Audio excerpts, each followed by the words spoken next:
Welcome to the Garage to Orloff Show. It's Sunday, November 6, 2022. Just turn the clocks back. I think this is the final time that daylight savings time is happening, something like that. I don't know. Well, I'm sitting here watching Right Side Broadcasting Network, waiting for the Donald Trump rally in Florida, and I thought, it's really cool listening to them interview all these great Cuban Americans that are so patriotic and don't want to see what happened in Cuba happen here. Now let's look at some of the stuff what I want to do is I'm going to go through, now that I've pretty much organized all my Bronze Age and up comics. I want to go through each box and start pulling out duplicates, comics that I can sell or trade away, because I don't really want a lot of these comics from the 90s and up, and I certainly don't need comics that I have duplicates of. And I would rather have a big giant stack of Kennedy era Harvey comics with Casper, Windy, Nightmare, Hot Stuff, and Richie Rich than New Mutants 98 with the first Deadpool. I don't really care. And I like the old stuff, and I like the weird stuff and the quirky stuff. And I'm looking at first of all, let's look at some digest size stuff that I just pulled out of the basement. Here's a little free comic, Archie and Friends and the Shield. So this was don't really remember the origin of this, but this must have been given away free at some point in a comic store that I was in. This is I don't know if you remember the days before DVD and the days before Netflix and streaming services, when it was hard to see these old movies. There were all these video, kind of bootleg video people that would sell movies on VHS, and a lot of times they were recorded right off television. But it might be that you live in Chattanooga, Tennessee, and they ran The Man from Planet X there, and it didn't run anywhere else in the U.S., and so you've got it on VHS, and so you've got a commodity you can trade or sell. And so this guy was called the Fang, and so he sent his catalog out. There was also Mike Vraney that ran Something Weird. He eventually kind of went to the big time. Of course, he passed away, but I think his wife still runs the business. But he started as a VHS guy with just a whole bunch of VHS decks hooked up together, recording the movies and sending them out. Here's another copy of Comic Book Heaven. I knew I had more of these. I found these in a filing cabinet in the basement.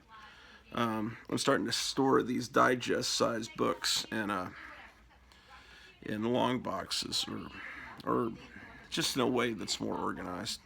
This is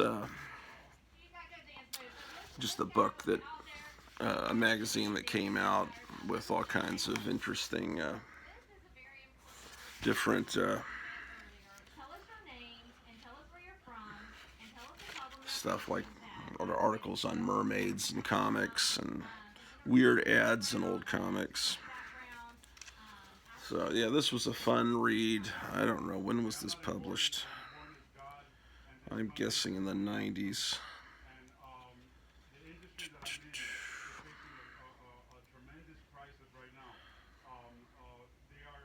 2001, close enough. Let's see, what do we have here? Now you can protect your child from rheumatic fever.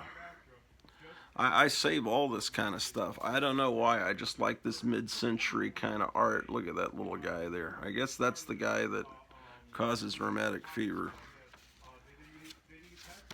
Anyway, this is what is this? Mental illness can be cured, not by beds alone. I don't know where I got this, but you know, I find old stuff and I accumulate it. I'm kind of like a museum curator. It's just I've got to get more organized, but I preserve this stuff. I meant to do a show the other day. I promised a few people that I'd do a show the other day, but I was called in to work, so I'll do another show where I go around and show little collectibles or whatever. And there were some questions that were asked about, you know, which of these model kits have you had since you were a kid? And usually when I have something from when I was a kid, or I have a big attachment to that thing, I'll talk about it. And you know, like, when did, you know, I was a teenage werewolf. I've got a 3-sheet. The question was, is it real? Yeah. And when did I get it? I guess in the 90s, and I think at a convention in Austin. This is about paperbacks. Smut Peddler. It's about you know, kind of dirty paperbacks from the 50s, and it's I don't remember. Yeah, I think that they're actually selling them. Actually, I think this is Miriam Lena. Yeah, it's from Norton Records. Miriam Lena was the original drummer for the Cramps in 1976, and she didn't stay with them very long. And then she was later with a band called the A-Bones, and she and her husband formed Norton Records, and they put out a lot of great rockabilly and garage rock, and they were into all the stuff that I'm into. I never met her. Good friend of mine in Dallas was close friends with both of them. Billy Miller and Miriam Lena, they were the couple that created Norton Records. Billy Miller passed away, but they one of the things they collected were these paperbacks, and I'm sure they had duplicates, and so they put together this catalog, and then you could buy their duplicates. But in the meantime, it's just a kind of a cool catalog just to look at all of these sleazy cover images. So,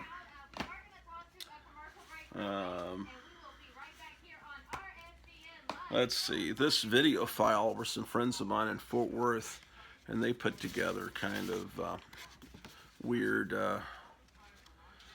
compilations of video and stuff, and that's what that is. What else do we have here? It's the Greater Tacoma story. Tacoma, Washington is where I lived during 5th grade, because my father was stationed at Fort Lewis there in Washington State. Tacoma is real near Seattle. I didn't really know much about Tacoma. We really hardly ever left the base. Sometimes we'd go into Seattle to eat fish food at a place on the wharf, and there was a store there called Ye Old Curiosity Shop with all kinds of weird stuff and like fake mermaids that they used to have in the carnivals, and they had a real dead body in the store. That was something. It was a guy that I guess had been shot. I don't know if he was a gunfighter, but he was some old cowboy that apparently had been mummified in the desert, and so they had him on display in this store. It's kind of weird. You don't see that very often. You don't see that in Cracker Barrel. They don't have dead bodies in there. Maybe they should. But you could probably look up Ye Old Curiosity Shop in Seattle on YouTube and see that. My memories are of 1975 to 1976. I'm sure the guy still looks the same. So when I read that Jonah Hex story, the one where it shows the end of his life and how he was toured around, they used to do that. They'd tour around the gunfighters that were killed, they do weird and they did that up into the 50s, when Ed Gein was caught. Someone bought his car, and then they toured it around. See the car that hauled the dead bodies that had been dug up from the graves. Of course, Ed Gein is the guy that Texas Chainsaw Massacre is based on, even though he didn't use a chainsaw. Leatherface is basically based on Ed Gein. How about that? Anyway, they make Tacoma look really nice. I don't know if it looks quite this nice, in all honesty. I think it's kind of a depressed area. And the school that I went to on the base was part of the Tacoma school system, and I could tell they did not have much money, and they were reusing the same consumable math books every year, and they had the kids erase their answers. And then, of course, you could still kind of see the answer if you held it up just right. And I could tell, because I was coming from San Antonio, Texas, where the schools had some funding, and I could tell, hey, I'm in a poor school now, and the teachers were dressed shabbily, and anyway. Beautiful up there in the Pacific Northwest. Beautiful. You go out in your front yard, you can see a mountain, Mount Rainier, in the distance, bigger than the moon. Beautiful pine trees everywhere. We first got there, it was the most beautiful thing in the world. The sun out, all these pine trees. It was in the summer, but then you realize, the sun only comes out like a couple of days a year. It's like living in England, and it's raining all the time. And then I'd come home from school, I'd watch reruns of Happy Days, and I don't know, Bewitched, and then the primetime shows. Then I'd go to sleep, and the shows started later over there on the East Coast than they did San Antonio. Networks shows started at 7, but over there they started at 8. And then again, I had a bedtime of 9, which means how am I going to see the last hour of the network primetime shows? That's a problem. Anyway, so. You probably don't care. My memories of Tacoma, I really enjoyed this clown show on television called J.P. Patches. And you can see some J.P. Patches episodes on YouTube. That was fun. And he'd show cartoons and stuff. He was like an old style kid show host. And other than that, I can't. Let's see. Here's Duplex Planet. Let me try to remember what this was. See, a lot of people would take these and they would just mail them. They would just fold them over. Now, see, I see this name here. That's Big Bucks Burnett that ran and still does run a store called 14 Records in Dallas. And he was the founder and the guy that ran the Mr. Ed fan club and the Tiny Tim fan club. And so he knew Tiny Tim very well, and you'd go into his record store, and he was the nicest guy in the world, and still is. And anyway, so this was sent to him, and so he must have sold it. So Duplex Planet is, this is from, this is issue 84 and this was put out in Saratoga Springs, New York. I guess it's a little fanzine about the 1960s. That's my trying to remember. What's a Love In? What do you remember about the 60s? They're just talking to different people. Actually, I think what they did... Oh, no. You know what this frickin' thing is?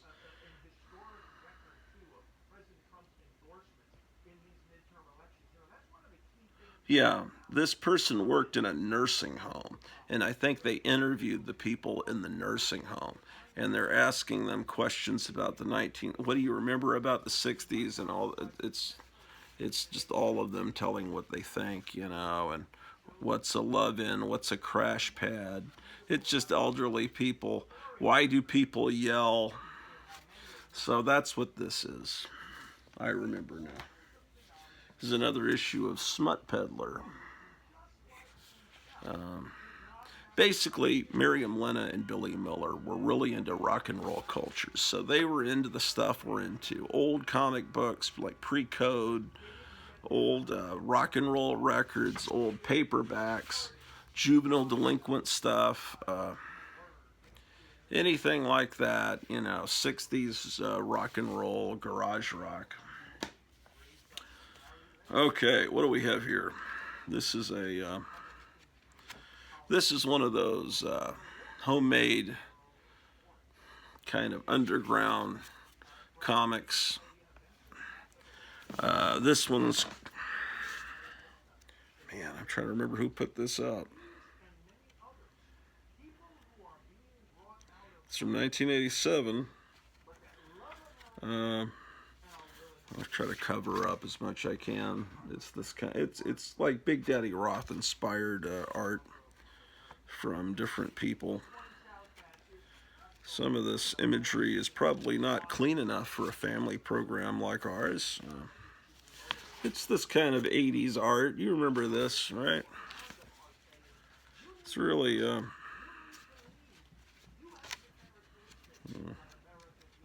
yeah. Thrift Score was a magazine about where people talk about the cool stuff they found in thrift stores. So this is issue 12, the zine about thrifting. See, that's the thing. These things were called zines.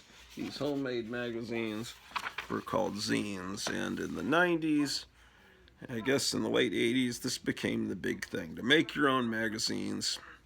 There was a magazine that you could get at the newsstand called Fact Sheet 5, and if you sent your zine in to Fact Sheet 5, they'd write a review of it and put the address where people could order it and how much your zine cost, and then you could buy zines from all over the country and all over the world, and it was just a way to meet people before the internet.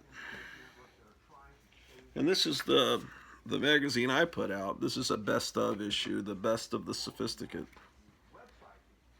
Looks like I even used some zipatone on those letters, the best of.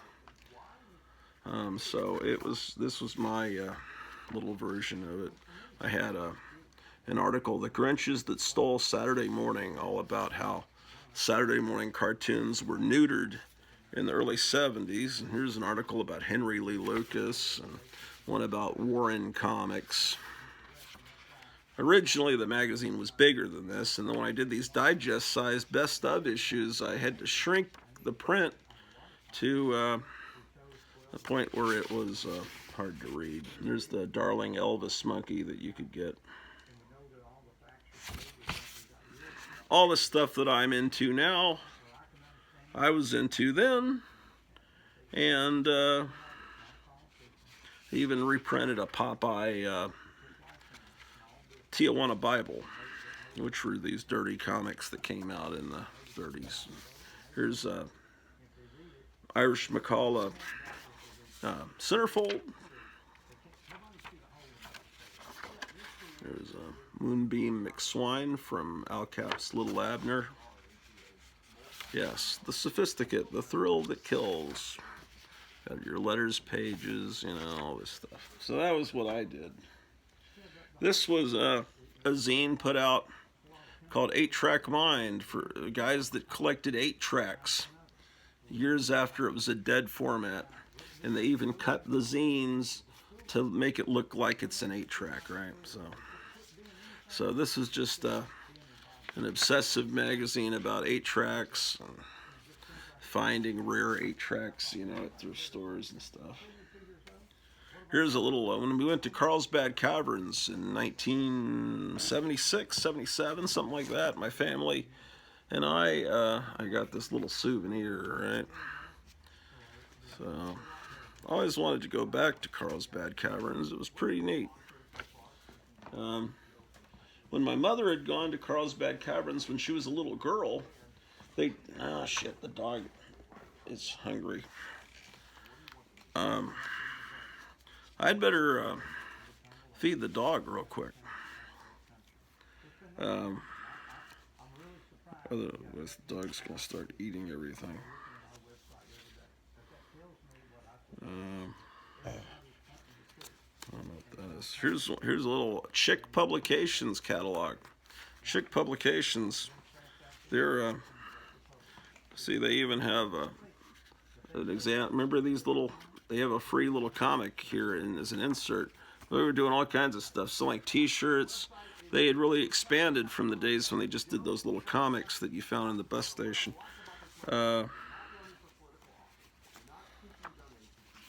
Here's a magazine, Kaiju Review, about Japanese monsters and superheroes and all that. Gamera, all those guys. Okay. And, oh, here's another copy of the magazine I put out, The Sophisticate. Here's a catalog from 1987 from Fantico. Oh, and here's a... Look at this drawing. Dominate. With Meet Madame Diablo. See, this is... you could find this... I don't know if that's Eric Stanton art. Isn't that great? Eric Stanton did a lot of art for these kind of S&M publications. It has great artwork in it. Eric Stanton, I believe, see, it has all these text stories, and then, pictures, kind of Betty Page style. I think Betty Page is in some of these, but it's just, the thing about it, these were like dirty publications in the 50s. But the thing about it is Eric Stanton and Steve Ditko were roommates, and sometimes Steve Ditko would help finish his art. And Eric Stanton's art kind of looks like Steve Ditko's style. So you're going to, see a lot of similarities. All right, hold on a second.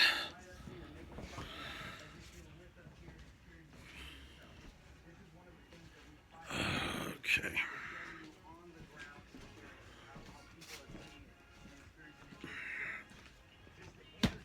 I have to feed the dog real quick. Hold on.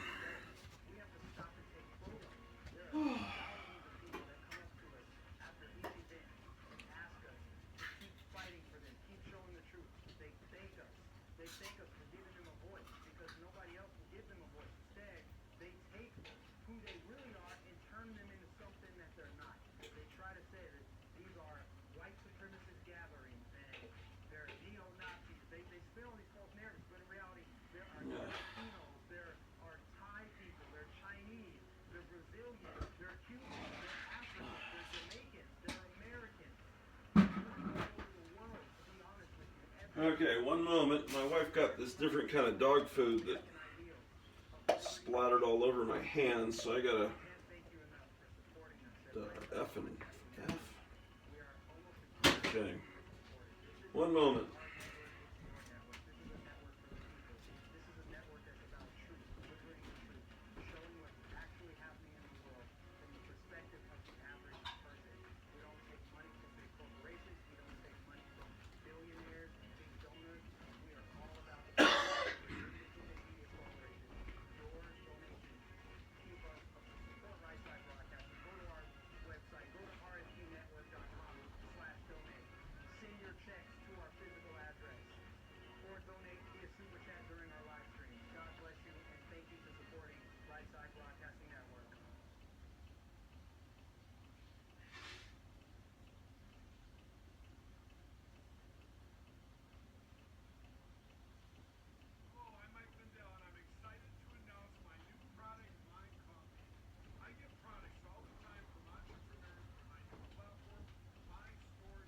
All right.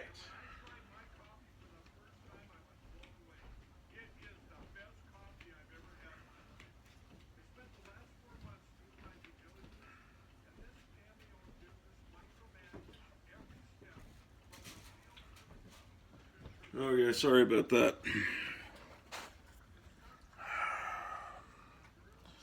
We're back. Okay, so I showed you some digest-sized zines, and I'll show you some more of those if you guys are interested. You can tell me down below if you even care. Maybe you're just here only for comic books, in which case that stuff bores the hell out of you. I don't know. I just show you what this show. I show you what I find, what's interesting to me, which is probably why my subscriber numbers stay low. Okay. What the I can... Alright, so I pulled a comic book box from the top of the stack, brought it down in the elevator. The first thing we see is issue 120 of Two Gun Kid.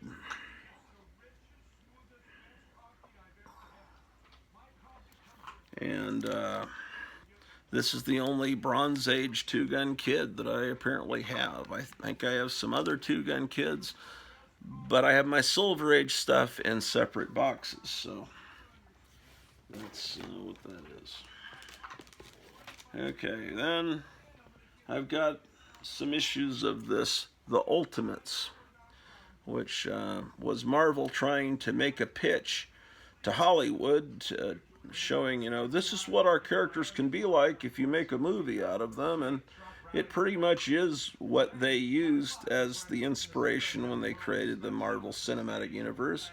You know, Thor doesn't have a helmet, and Captain America's ears don't really protrude, and he's, you know, got that little belt on. But the thing about this is that some of these Ultimate comics that came out were better than others, and I kind of liked the Spider-Man and X-Men at the time, but this Ultimates one made the Hulk a really repulsive character, and really emphasized, you know, what they had done with Ant-Man or Giant Man, you know, abusing his wife. I didn't like that shit.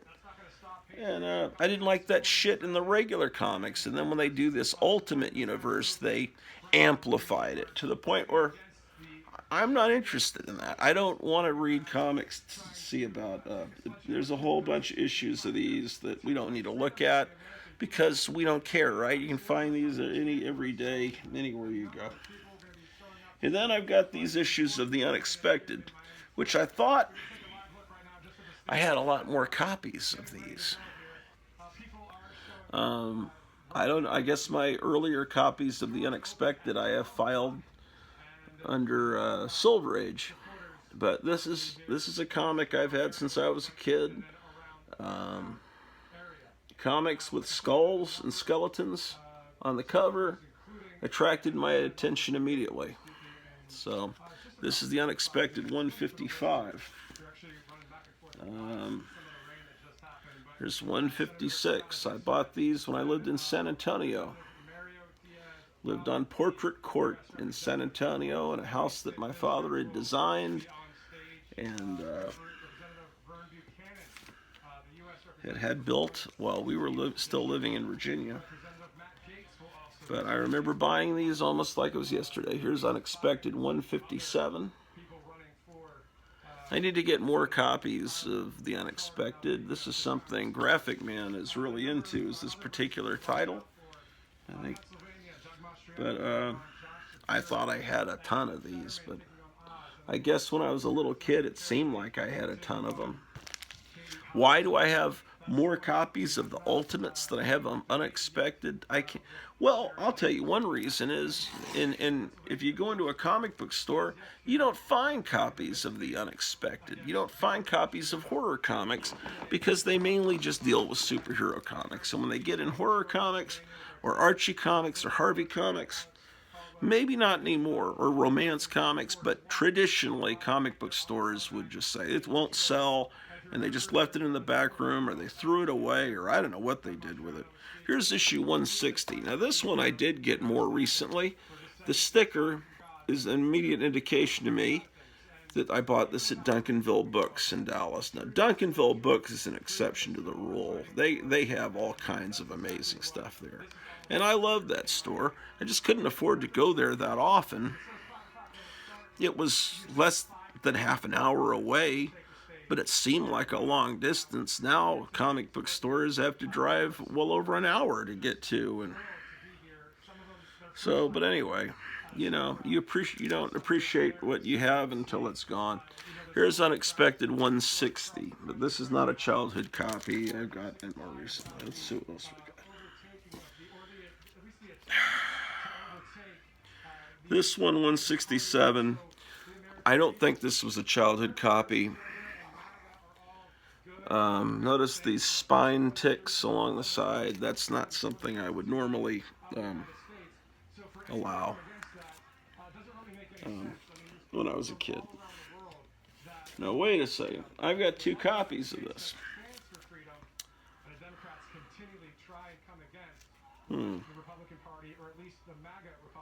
Okay. So you see, this one that I just pulled out seems to be in better shape. Now, I guess I could sell this one. I don't know, man. It's hard for me to... I'll think about it.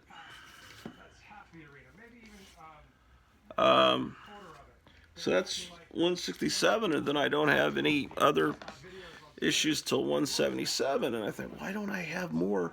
Well, in all honesty,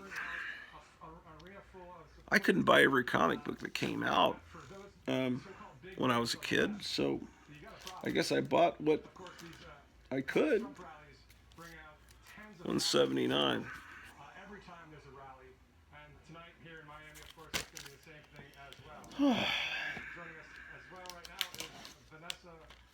Here's 182.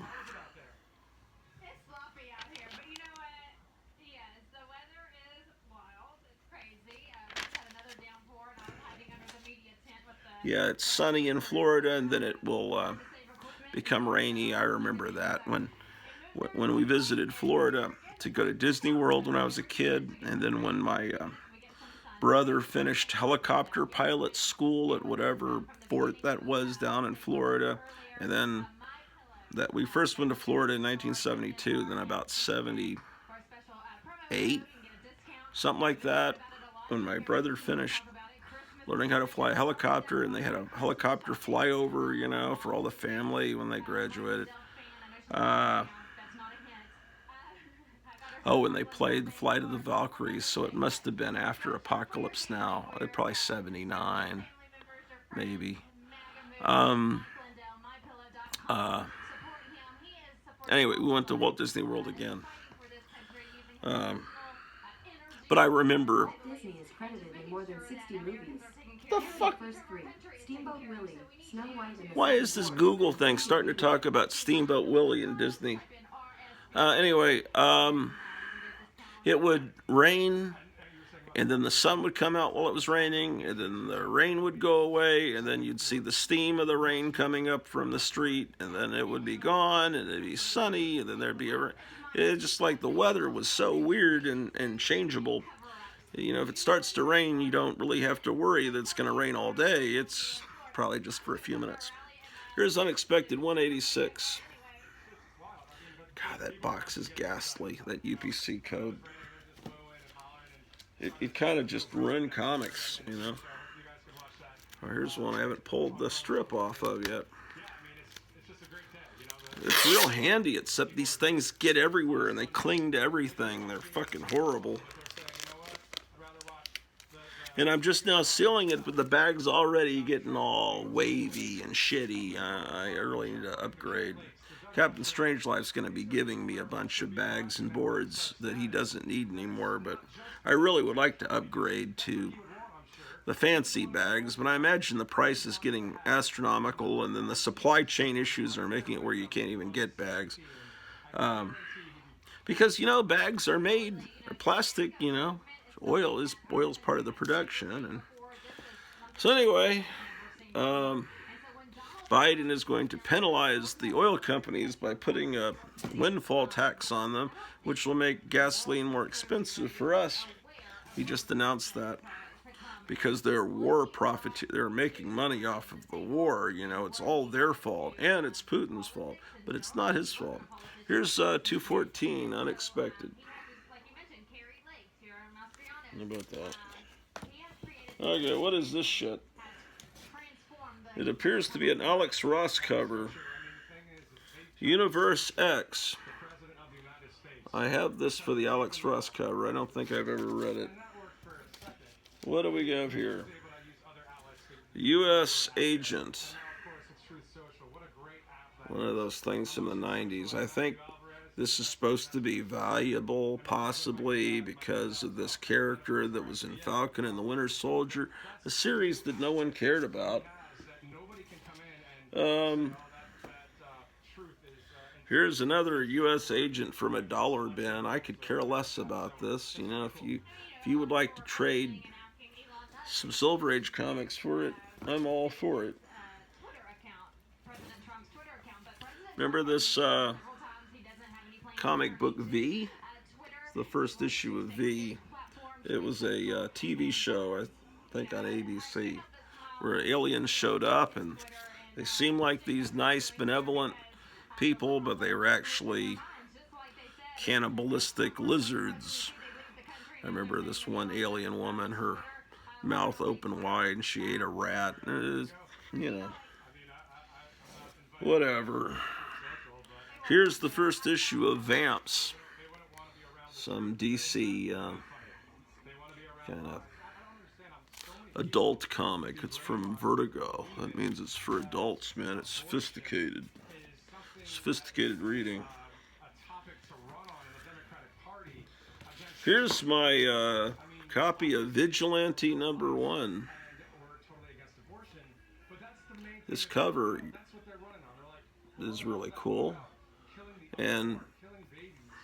But if you watch the Peacemaker TV series on HBO, then you'll never be able to look at a Vigilante comic book again without kind of laughing, because the character was you know, same costume and everything, but he was turned into a complete joke. I guess Peacemaker was too. But these were not characters that were well known, so I guess they figured they could do it. Here's #4. Oh, I have 2 copies of 4. Yeah, see, it's from the dollar bin. Maybe they're more valuable now. I doubt it, but it was. Look, it's beginning the shocking origin of the Vigilante.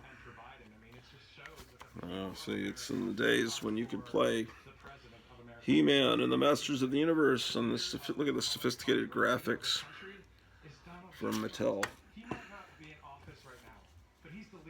Oh boy. Vigilante #8. I don't have a complete run, but I have a bunch of them.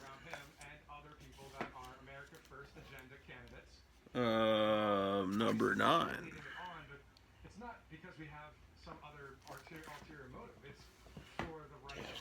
You don't want to see all these, do you? Here's #11. Yeah, let's kind of. I don't think it's worth seeing all these, man. Okay, so I've got 24, 2 copies of 24. That's weird. I said 24, and then she said 24 on television. 25. Okay, I have a copy of 26, 27, 28, 31, 34, 35. Okay, 36. There's a Peacemaker appearance, so that 37. I enjoyed the TV show, but I don't hear people talking about it. The TV show and the yeah, it's weird. Yeah, and there was also a really good you know, Peacemaker's not a TV show that kids could watch, but I mean, I'm sure they watch it, but there's a really good family-friendly comic book show called Stargirl, and nobody talks about that I mean, very few people, except for the geeky puppets, you know. And most people I talk to, I've never seen it. I say, watch it, it's great. And now it's been canceled, so anyway. Okay, this was a cool comic. I've got a couple of copies of it, it looks like.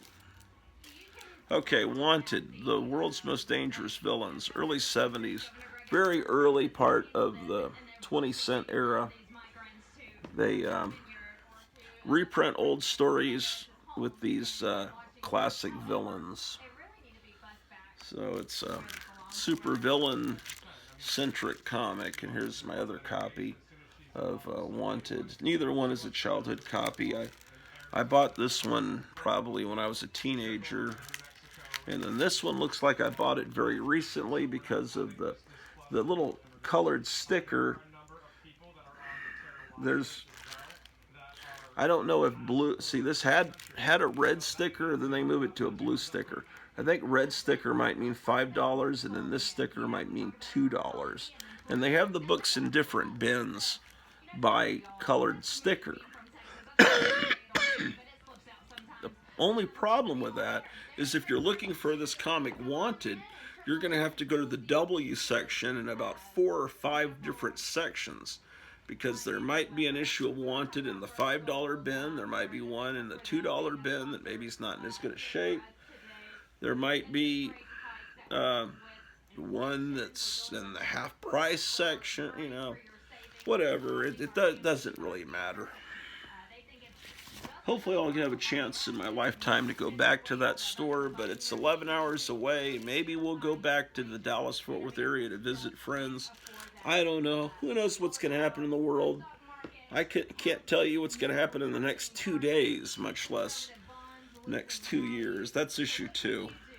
This one has a fold in the center, kind of like a subscription fold. I highly doubt there were many subscribers, if any, to Wanted.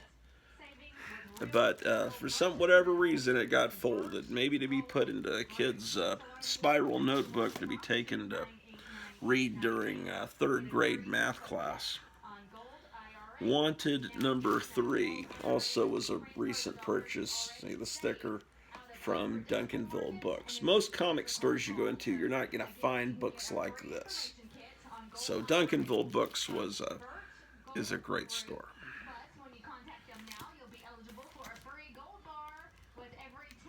Man Bear Pig is just posting about a costume scandal. I wonder who won the costume contest on Horror Mike's show. He must be staging a scandal or something. All right, and Solomon Grundy is a regular on the Stargirl TV show.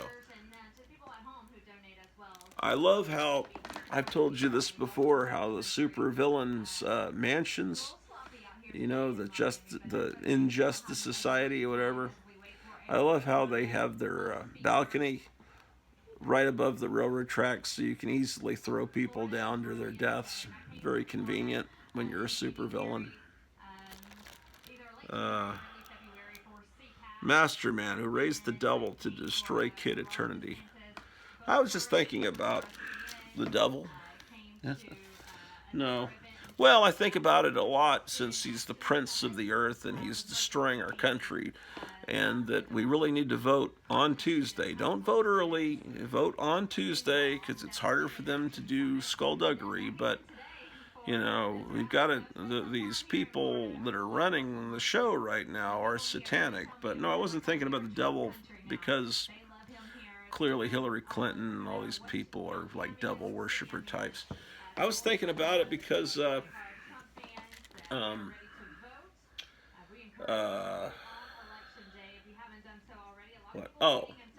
this time period, The Exorcist, comes out.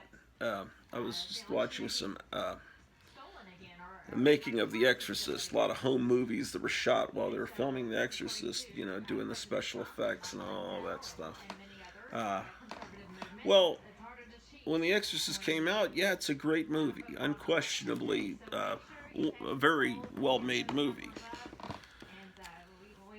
But it pretty much killed horror movies as I loved them. I mean, once they start making a movie where the devil is possessing a little girl and then she's taking a crucifix and doing things I don't even want to mention. Still can't believe they showed that in a movie. I mean, it's like like, that's pretty shocking, even today. Uh, Once they did that, Christopher Lee in a cape and Frankenstein's monster and stuff just didn't seem to cut it anymore, and they just those movies started to and they just started making all these exorcism movies and devil movies, and then Star Wars a few years later, Star Wars comes out, and then everything's space movies. So, the vampire and making a monster and, werewolf kind of stuff moves away even more. And then what was the final nail in the coffin of traditional horror was was Joe Biden moment. The slasher movies. When Halloween, another great movie comes out, and then tons of shitty Friday the 13th. I'm sorry, Friday the 13th was a shitty movie. It had great special effects from Tom Savini and everything, but it's a shitty movie. And all these, every holiday, they did a slasher movie based on it. So, horror movies disappeared. And famous monsters went away, like Puff the Magic Dragon to its cave.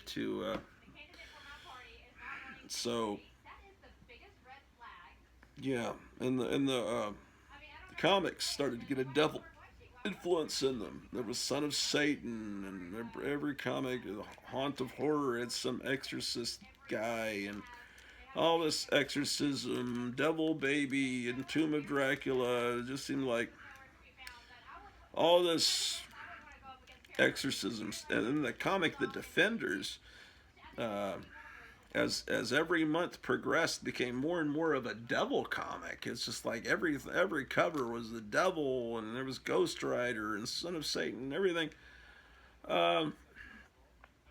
Yeah, the 70s became a very devil-oriented decade. So, I like Halloween, pumpkins, and Frankenstein, and Dracula, and witches, and now in the town square they have this haunted house right in this old building. Actually, it's the Timby building, and Timby used to own this house that I'm in, but the Timby building now downstairs has a gun store and a wonderful barbecue restaurant. But upstairs, they don't use that, except every Halloween, they have a haunted house in there. And my wife wanted to go, but I don't think it's safe for people in their 50s. Well, she's not as old as me, but I'm in my late 50s. I'm about to be 58. Because the teenagers I was talking to, yeah, it's a lot of fun, and the people in front of me fell down the stairs. It was hilarious. Yeah, well, it's not as fun to fall down the stairs when you're older than when you're a teenager. It's funny because it's jet black in there, and they got people dressed up like who knows what. And my car battery died right after we'd ordered some food from Subway. Right, there's only one chain restaurant in town. It's Subway, right? So my wife ordered some food on the internet, and they were getting it ready, and then shit, my car battery's dead. So I had to walk to the Subway. And as I walked past that haunted house, I could hear these chainsaws revving up. And it's like, so they must have chainsaws without the chains, and they're actually, and I hear all this screaming. It's like, shit, I don't know. That's another thing. Halloween now is all chainsaws, and people getting cut up with chainsaws. And again, Texas Chainsaw Massacre is a great movie, but it also changed horror. Now everything's Leatherface and Jason and Freddy Krueger. I like the traditional Universal Monsters kind of guys. Oh well, c'est la vie, man. Here in my world, that still exists. I don't have a lot of, because I don't have a lot of memorabilia. I don't care about Hellraiser and Pinhead and all that. Oh, here's speaking of the devil. Speak of the devil. You notice how Joe Biden likes to, he always says, I'm fighting like the devil. I'm working like the devil. He loves to always use that expression. Oh, I have 2 copies of Wanted #7. I find copies. I have two. I find comics. I have 2 copies of, and I say, well, I don't really want. I kind of like having 2 copies. Silver Age Dave on YouTube, he has whole boxes of one issue of a comic, and I guess that's kind of cool because you put it on a spinner rack and really recreate that time period. But I don't know. These are times of little bread. I probably do need to sell some comics. Here's Wanted #8. Now this one's not in very good shape. There's a crease and I mean, it's a perfectly good reading copy. Actually, it's a pretty good only copy because that's all it is. Again, from Duncanville Books. These are. This was a great comic. Wanted #9. The next episode, I'll do another one where I hold the camera and you don't really see me, and I'll just show you stuff and talk about stuff. Here's another copy of 9. I've got. Okay, so then we move on to Warlock. Here's Warlock #2. Now, in theory, this is about to become a hot, maybe it already has. But because in the new Guardians of the Galaxy, I think Warlock is going to appear. You see him at the very end, or you see his cocoon at the very end of the second Guardians of the Galaxy movie.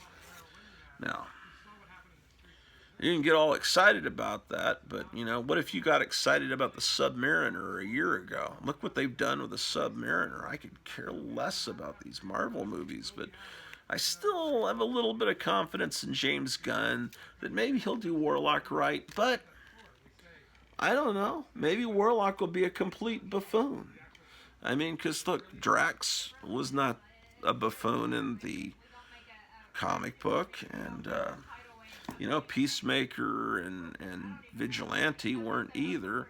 So it's very possible Warlock might just be like a stooge, like an idiot that you laugh at. What else?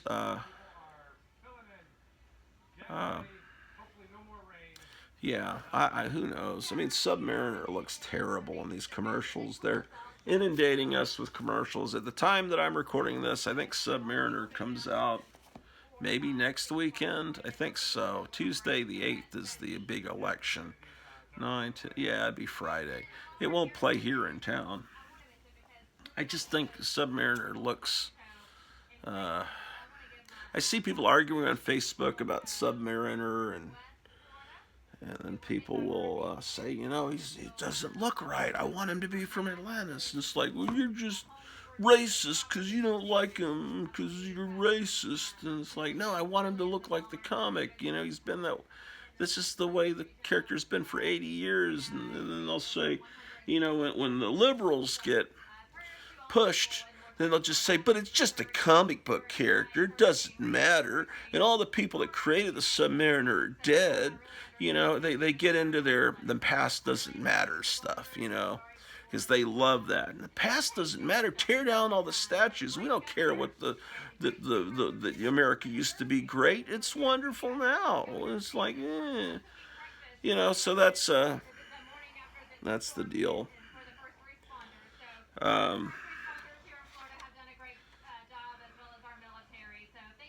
Oh, look at these wonderful Gil Kane noses.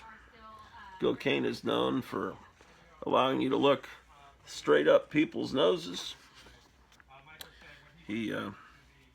Perhaps he wanted to be an ear, nose, and throat doctor. But I like his art. But yes, he does. Maybe he was very short. How tall was Gil Kane? That's an interesting question. Because if he was a short guy, he was always looking up people's noses.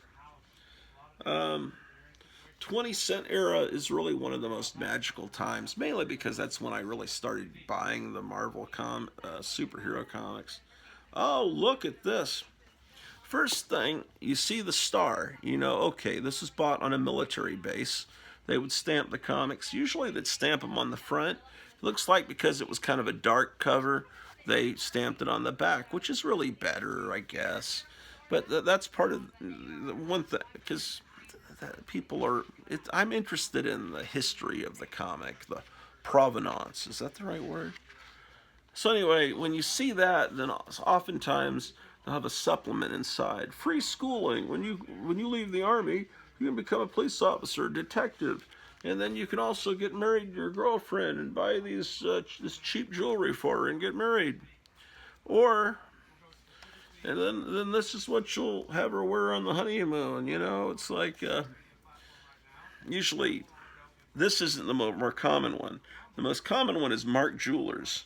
This is National Diamond Sales, but Mark Jewelers they call it a Mark Jewelers insert, you know, and that's in the comics that were sold in military bases because they figure they were being read by a lot of young guys in their 20s. I was buying comic books on the military bases. I was getting them stamped. I saw the lady stamping my comics with the star stamp, and that just meant that you'd paid for it. And that's why it was put there. There was might have been some other reason. Oh, another thing: when you buy a comic at the military base, you don't pay tax on it, so you would pay 20 cents total on this comic. But anyway, so I was always being taken to the PX, which is like the big. Well, it's nicer than a Target. It's like a Target. It has everything you need, and magazines and comic books and stereos and records. And then there's a separate building called the commissary, and that's a huge grocery store. And my dad would always go to the grocery store and completely fill the back of the station wagon with bags when they used to have paper bags. And he probably spent $100 in filled bags. Now you buy the bag this big, and it's like $60. Here's Orlock number 6. That's Reed Richards there. I believe so, isn't it? Yeah. Looks like I have 2 copies of that. So if this does become a big deal, maybe I could sell one of those. I don't know. It's a Gil Kane cover. Look, you can even look up his nose. Dr. Doom. Dr. Doom without his cloak. I've got another copy. How about that? Okay, I've got 4 copies of this, so now this one, that is not a Lone Star Comics deal. Someone wrote F there, which I guess means fine. I don't know. This looks like it's probably fair. Wait. So you have mint, you have fine, you have good. Oh shit, the internet's fucking up. God damn it. I hate when this happens. Where's the remote? As I'm recording this, and I'm getting a fucking spinning wheel. The internet connection is screwed up. Damn. Anyway, I don't know. Some idiot wrote on with ink, whatever condition. Maybe they thought it was fair. Lone Star Comics would write with pencil. And here's another copy of it. Oh, they started again. Thank God. Because that could have been a 5-minute ordeal. I don't know how to stop my phone. Okay, so I have 4 copies. It's kind of weird. This is the Brute before me, and it's this purple guy. It kind of looks like the Atlas Seaboard Brute, because wasn't he purple? There was a company that tried to imitate Marvel there for about a year. or maybe not quite a year, called Atlas Seaboard. It's a long story, but they had a comic for a few issues called The Brute that was their version of the Hulk. Here's number 8 of the Warlock. And here's another copy of number 8. Now, what I don't have is number 9, apparently. Because then I go to number 10.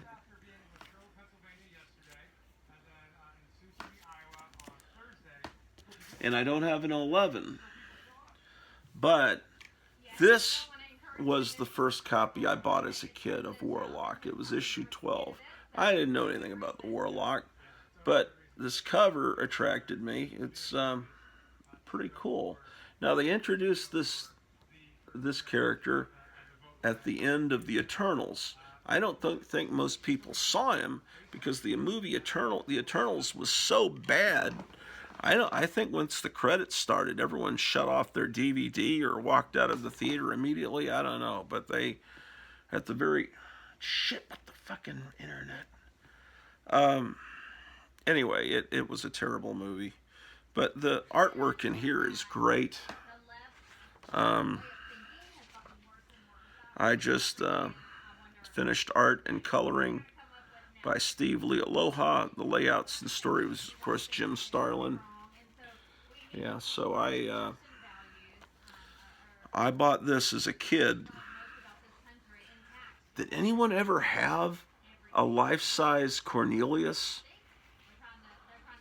I've seen some of these. I've seen people put them on comic boxes. But, yeah.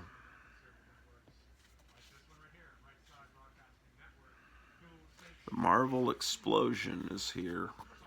What a shame. Those movies, I was really enjoying the Marvel movies until just a few years ago. And then all of a sudden, it was like almost overnight, they just got bad. And they started doing TV series. Okay, here's, that was my childhood copy. And here's one I bought later that definitely needs to be rebagged and boarded. Why I bought another one, I don't know. 12. Okay, I'm missing 13. Here's 14.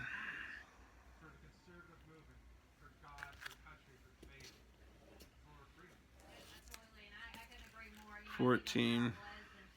What is the deal with this? Oh, I see. I've got several copies. The 25-cent box is huge. It's like, why is that? Really, it seems like what they really should say is still only 25 cents, because the next issue, number 15, we're into the 30-cent era, which I think is around 1977, if I'm not mistaken. Or are we still in 76? Yeah, 76. November 76, so very late 76. So I was in 6th grade. Once comics became 30 cents, and right about that time the UPC code started. Let's see, when did it actually start? 12 does not have the UPC code. This is 15. It was on 14. So I don't know if it was on 13 or not. But anyway, basically, right about the beginning of 1977, the code was put on. That's when things started to get a little uglier. Boy. And I think this is the final issue of the series. So, and that's when Star Wars would come out a few months later, and anyway, this Warlock is doesn't have a UPC code because it was issued only to comic book stores directly. This reprints stories from Strange Tales, where Warlock started. So this is a good way to get the early issues. This is not, well, it didn't used to be expensive. Maybe it is now with all the interest in Thanos and everything. I don't know. I don't know what people are. People, comic collectors are, to me, the people that collect comics are like space aliens. I can relate to the four color fossils that I hang out with on Wednesday night.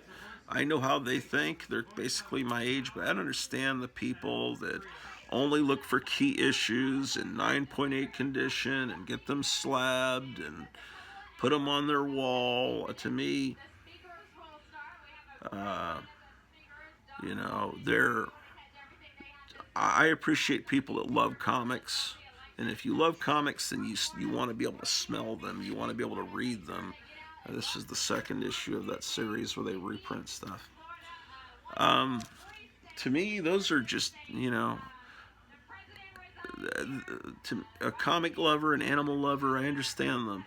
But to me, someone that slabs comics and doesn't even read them, buys them for investment, to me, they're like big game hunters. Are they animal lovers? Or are they because they have deer heads all around in their cabin? Or are they, I'm not knocking hunters, I'm just saying, as opposed to someone that takes a deer and feeds it and, puts out food for the deer. To me, that's what, to heck with my stupid analogies. Here's, did we just look at this? I guess I've got 2 copies of it. I guess I'm all stocked up for the Warlord Apocalypse. I'm sorry, Warlock. When Warlock becomes a big, oh shit.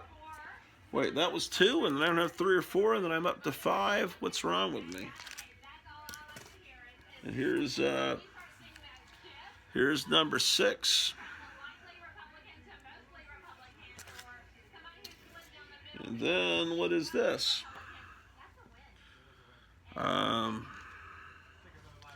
This is the second time they reprinted this stuff. Now they reprinted it again. Before the Infinity Gauntlet, there was Warlock. Yeah, this time they reprinted, not on it quite as nice a paper to cash in. Another time on these comics, ironically, that didn't sell very well when they were originally printed, but now they're reprinting. I've got 2 copies of that. They're reprinting them over and over again. I guess because of the Thanos connection. See, there's the UPC code, but they fill it in with little characters when it was bought at a comic book store. Yeah, I've got all these extra copies, man. Nice. So this one, I've got 3 copies. So my intention was to pull the extra copies out, but I'm not doing that. I don't know what's wrong with me. Wait, I have more than that. What the hell? Those are out of order. Sorry, ladies and gentlemen. Okay. So I have 3 copies of this. That's number 3. So if you see something and I've got extra copies of it and you're interested in it, if you would put something down below in the comments section, because I know that I have extra copies of it, or just tell me, Warlord number 4, you had 4 copies of it and I don't have one, and I would give you X amount of dollars, or I would trade you this comic that I know you don't have because I watched your video and you remarked you didn't have that issue. I will trade you. Just tell me that down below. And now that I have these comics kind of organized, I can, here's Warlock number 4. And I just organized some comics last episode. I need to see if I have any W comics that need to be put into this box. I think I do. I probably should go upstairs here in a second and do that. Okay, here's Warlock 5. And then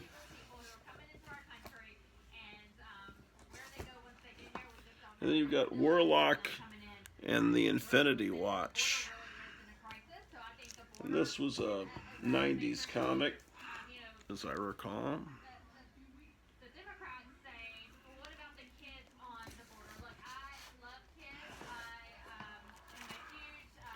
Okay, there's another copy of number 2, and still another copy.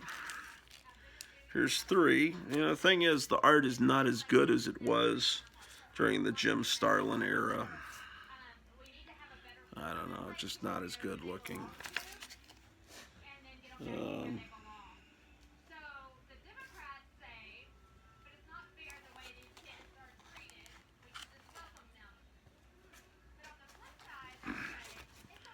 all right, here's another copy of number 4. Here's 5. Another copy of 5. 6. 7. Here's 12. That looks very different from the Drax you see in the movies. And here's 14.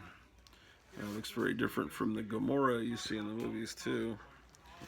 And I don't know anything about all this War Machine era. I don't care about Angel Heart or War Machine or whatever.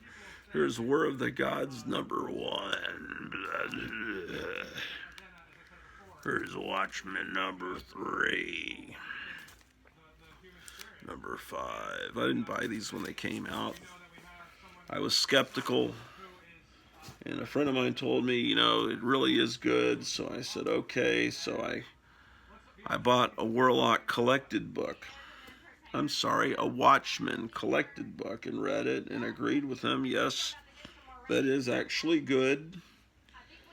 And so I later bought some of the issues, but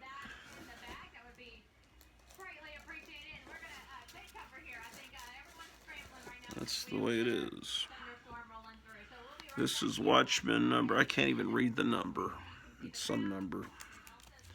This is number 7.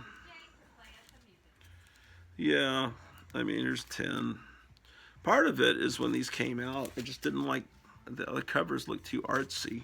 You know, they just didn't seem like comic books to me. But I admit they are good, yeah, whatever. Here's some WCW World Championship Wrestling, Sting's Greatest Battle.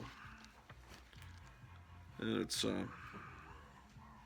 not very good artwork, but it's part of Marvel licensing just about everything they could get their hands on. This is not my favorite era. These to me are kind of curiosities and kind of fun. You know, this is the one that I like. You know, I never watched wrestling during this time period, but you know, if there's some footage on YouTube of this guy, Big Van Vader is here. That's pretty damn cool. I don't know. I doubt he wrestled wearing that headgear, but yeah. And Weapon X4. This sums up the 90s. Look at how bad that looks. That just looks shitty. I'll be glad to trade that. I'd trade that for a few hot stuffs any day. Here's Web Warriors. I think I must have gotten that for the cover. I don't know. What is the weird? I don't remember what the weird is. But it seems like someone told me it's good. Okay, let's actually look at some good comics now. Well, some of those were good. I mean, Warlord and Watchmen were good comics. What am I talking about? Oh, boy. Weird Mystery, number 2. Weird Mystery Tales. But I need to go upstairs and get some W comics and put them into this box.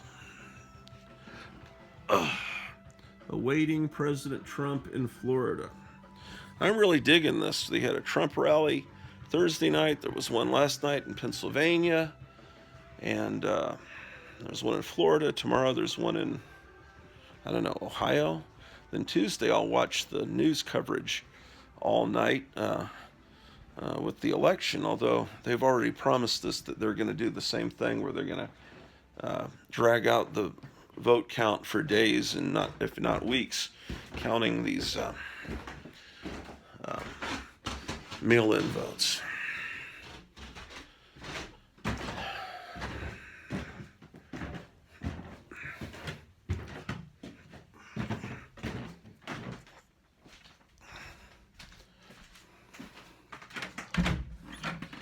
See, the thing, I don't know if you realize what I'm doing, but I don't have money to buy new comics or new anything. So what I'm doing is I'm showing you books that I've already shown you a year or two ago. You're on the show. And hopefully I can pull that off, just continually showing the same books over and over again. And people won't notice. Kind of like Forrest J. Ackerman kept recycling all the stuff from in Famous Monsters. Okay. Looking for W books. Warlord, Werewolf by Night. I don't know if there's any Wonder Womans in that. Okay.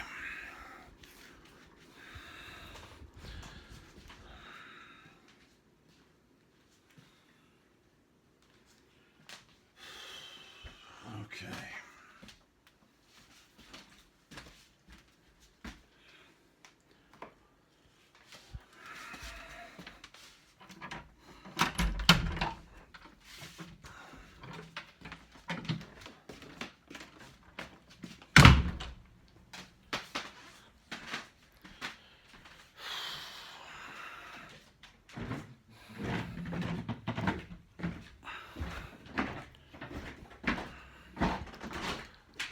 So, once we finish with this box, maybe we'll take the dog out and I can show you around the town. I don't hear any sound. Oh. Okay, they're still setting up. Okay. So we're looking at Weird Mystery Tales. Now that copy I just showed you is not a childhood copy. I know that because that is not one of those familiar comic covers that I've seen for decades. It's kind of a Titanic looking cover. In fact, it is Titanic.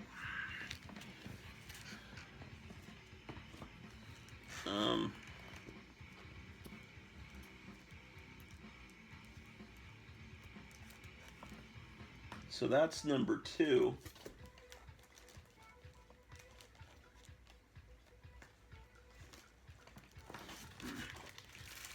Here is, no, this can't be. Hold on. What is the deal here? I'm confused.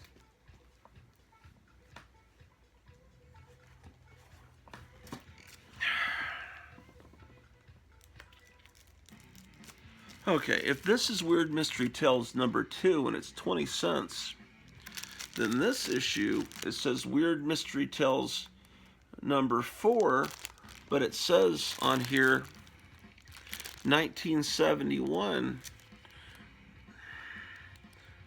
This looks like maybe a 1972 comic. All right, I'm just gonna have to go with it. Okay, there's a lot of this Satan worship stuff in these horror comics in the early 70s. And this is before The Exorcist. I don't know. I think the hippie era, there was a lot of interest in this occult stuff already brewing. See, this is one that has a.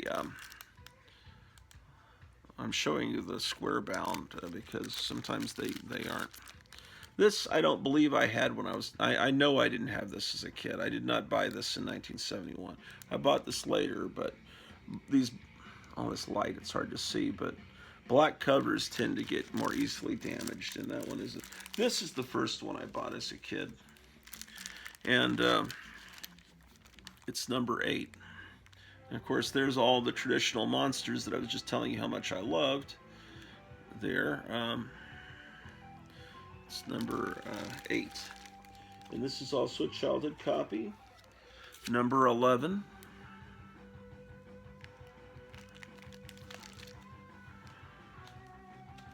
12. Okay, we're getting to the end of the 20-cent era because it says still only 20 cents. And that's a bad sign that things are going to get more expensive soon. But on issue 15, it's still 20 cents. I don't have 16, but by 17, it had gone up to the dreaded 25 cents.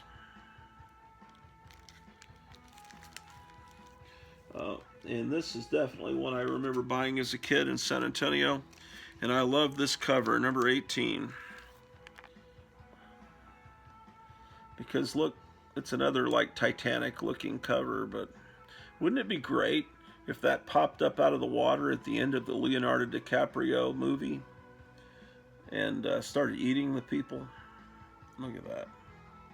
People being bitten in half on the front of a code-approved comic. But there's no blood, so I guess it's okay that they're being bitten in half.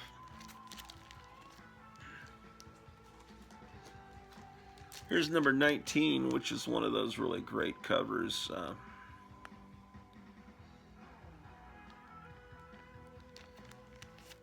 I have 2 copies of that.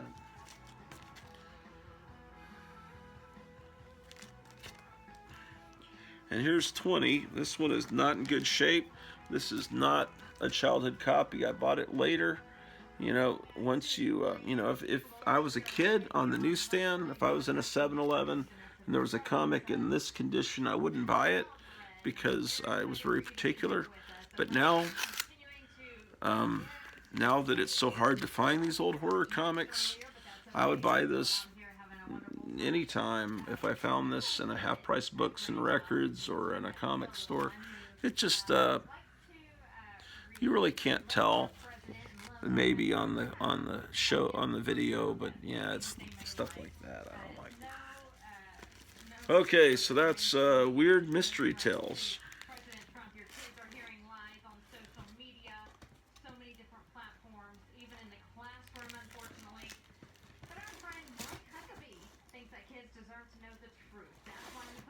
Okay, so here's Weird Secret Origins. This is not an old book. It's made to look old. And they were smart enough to put the UPC code on the back to make it look like a classic giant-sized issue. But it's basically just stuff that's already been kind of remastered for the big hardcover editions, and so they could quickly just pull out these plates and do it. Look how they did that. Dr. Fate. Oh, wow, that's cool. And it's so cool, it looks like I bought it twice. And usually when I have these 2, 3, 4 copies of something, it's an accident. So,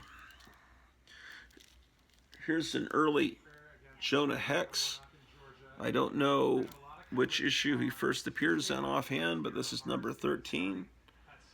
You see him there, but he doesn't have a giant billing yet, so he's not a really established character yet. There's a very similar Batman cover to this, which if I ever had a comic book wall, I'd probably have this on the wall right next to that Batman cover where he's staked down. There's several comics over comic book history where people are staked down in a desert with their shirt off, I guess. Well, that's number 14. I really was into Jonah Hex in the late 70s. Another character that was bastardized in a shitty movie. I wasn't even able to. I didn't even watch the movie. He said, "Well, how can you insult it if you haven't seen it?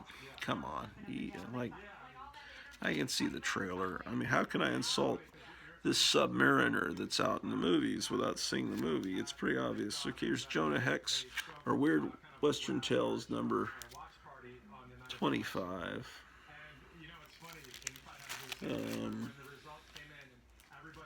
Oh, here he is, staked out again. 28. And then at a certain point, he's given his own comic. And if I was smart, and I might do this. I might. This one's got damage where it's kind of folded. I should take these weird Western tales and then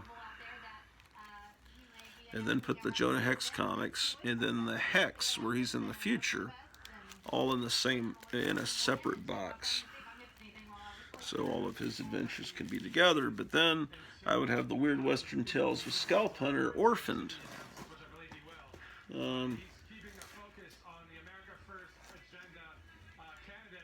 So Jonah Hex was given his own comic, and then the comic was taken over by Scalp Hunter.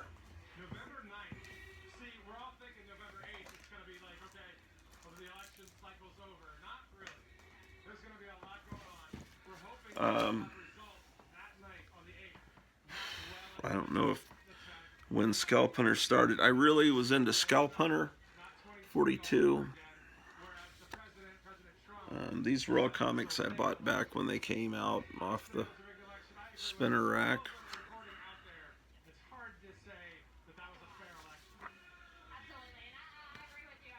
I noticed there's an acronym. I think Michael Dodd was using it. He said, I bought that OTR. And, off the rack. But, yeah, I have to get used to that because there's already an acronym that's in my head. OTR means old time radio. To people that are into old time radio shows, they just use OTR. So I'll probably just keep saying off the rack. This is now these comics. Jerry Conway was writing it. Dick Ayers, illustrators. The art was great.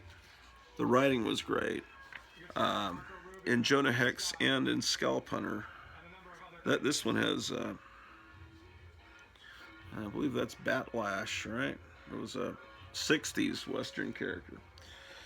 These were dark characters, very much influenced by spaghetti westerns, the Italian westerns of the 60s and early 70s, where, the good guys weren't exactly good guys, but they weren't as bad as the bad guys. It's 47, by the way. And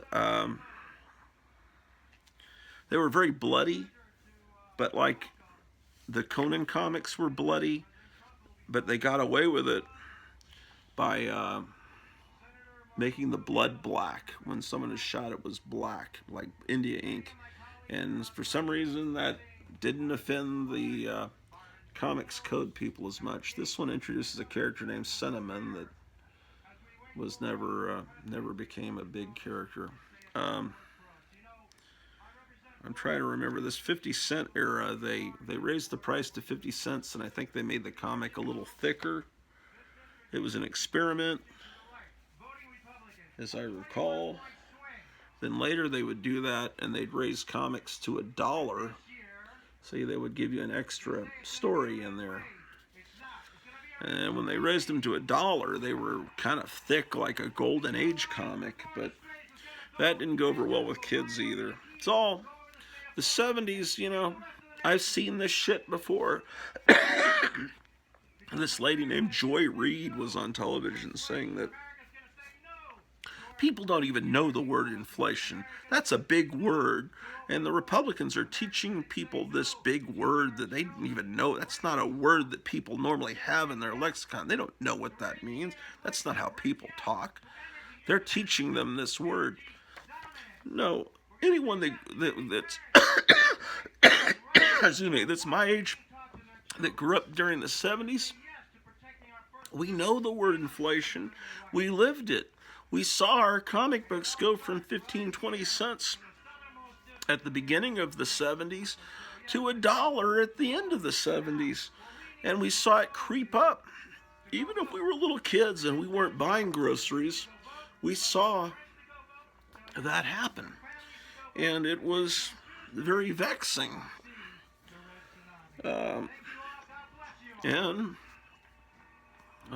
Low power. I'm gonna have to plug my phone in, ladies and gentlemen. We're running low on power.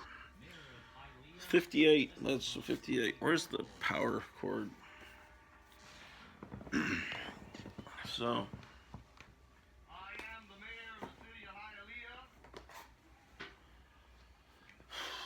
Shit.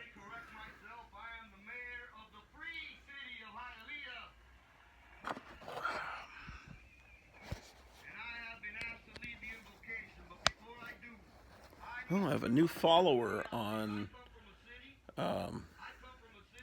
Instagram. It just popped up on the top of my phone. How about that? I get followers all the time on Instagram, but here on YouTube, it's I don't know, man. Nobody seems to want to follow me. Here's number 59. Oh, shit. I can't. This is very awkward. I'm sitting here in my underwear, so I got to be careful which direction I point the phone. I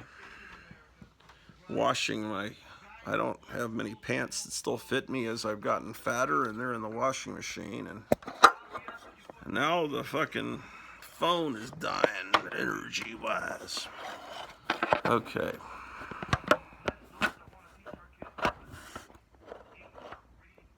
Damn it.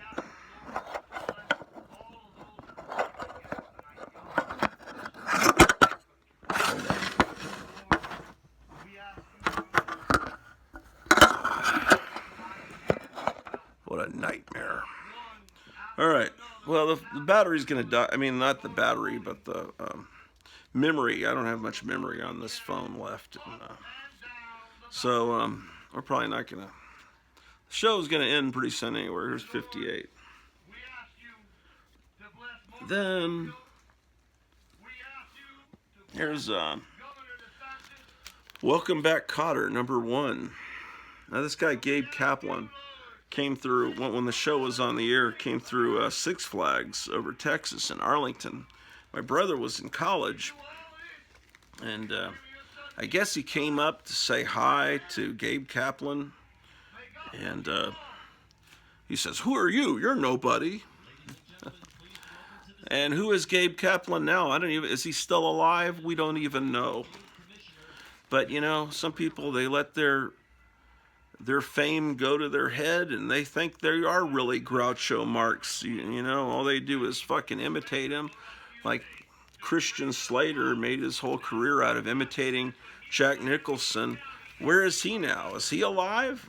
Nobody knows. But anyway, this show wasn't too bad, I guess, as sitcoms go. Welcome Back, Cotter. You know, they made an X-rated Welcome Back, Cotter. Welcome Back, Cotter, XXX. Man, I'll tell you what. Okay. Now here's the big important stuff, because there's a Werewolf by Night special that came on Disney. I still haven't watched it, but this was something that was sacred to me as a kid. I apparently don't have Werewolf by Night 1 and 2. I know I have the Marvel Spotlight where Werewolf by Night first appeared. So I have the first Werewolf by Night. I just don't have issues 1 and 2. Here's number 3.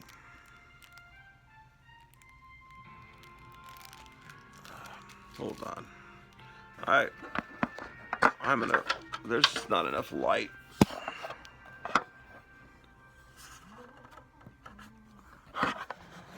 Can you... Jose, can you see, Jose? Jose, are you alright? Alright. Werewolf by Night, number 3, Liz. Okay, there's the light's a little bit better. I'm not using any... I'm just using sunlight coming through the window to light up the show today. Okay. Here's number 5. This one I bought. This one is a childhood copy. That last one I just showed you I bought later. But this one I bought in Virginia, Hampton, Virginia, by walking down to the 7-Eleven off the spinner rack. Number 5. Now, I haven't seen the show yet. I watched a couple minutes of it. But it's black and white. It's black and white to look like a Universal horror movie. But the first thing I think of when I think of these comics, looking at this Mike Plug art, he was an assistant to Will Eisner. You see that wonderful Eisner